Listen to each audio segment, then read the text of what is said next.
told you in the past that you're a broadcaster that inspired me, that brought me to the microphone and the camera. You're obviously so moved by Muhammad Ali and the passing of him. How did he inspire you and bring you to the camera and the microphone? Well, as I've told many people, I was born and raised in Hendersonville, North Carolina, and I was 11 years old in 1960 when I watched Muhammad Ali win his gold medal in Rome. And I happened to be a white kid who was taught to be on the right side of the civil rights movement. I had racist neighbors and racist relatives, but my mother taught me that racism was the ultimate cardinal sin, and that was something in which I would never engage. So for Cassius Marcellus Clay to come back from the Olympics using a slave name to taunt the white establishment automatically made him my hero. And I fell in love with that more than anything else. I mean, the style in the ring, I was in love with that.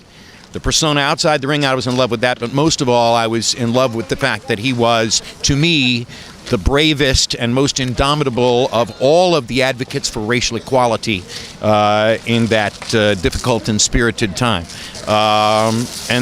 And so, you know, he's been embedded in my heart ever since. The very first live prize fight I ever attended was Cassius Marcellus Clay versus Sonny Liston, February 25, 1964 in Miami Beach. 3 days later, I began to learn that a man has a right to his own identity, and I was going to have to surrender my love affair with Cassius Marcellus Clay in favor of Muhammad Ali. I don't know that I had a position on the Vietnam War before he taught me that too.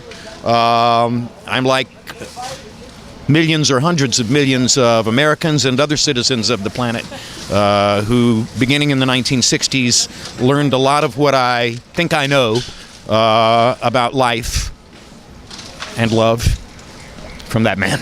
And lastly, you know, you're one of the people who had the opportunity to be around him and to travel through the decades as his career ended and it flourished.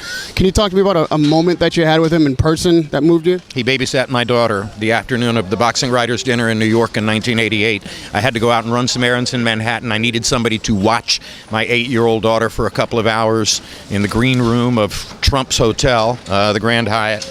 And Muhammad stepped over and said, I'll stay with her. And for 2 or more hours, he taught her magic tricks and told jokes and played with her.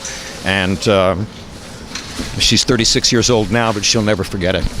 In a moment like this, you talk to your heroes and tell them what they mean to you. I'd like to thank you for your work in the decades that you've inspired me. Thank you for the time. Radio Raheem with Jim Lampley. All right.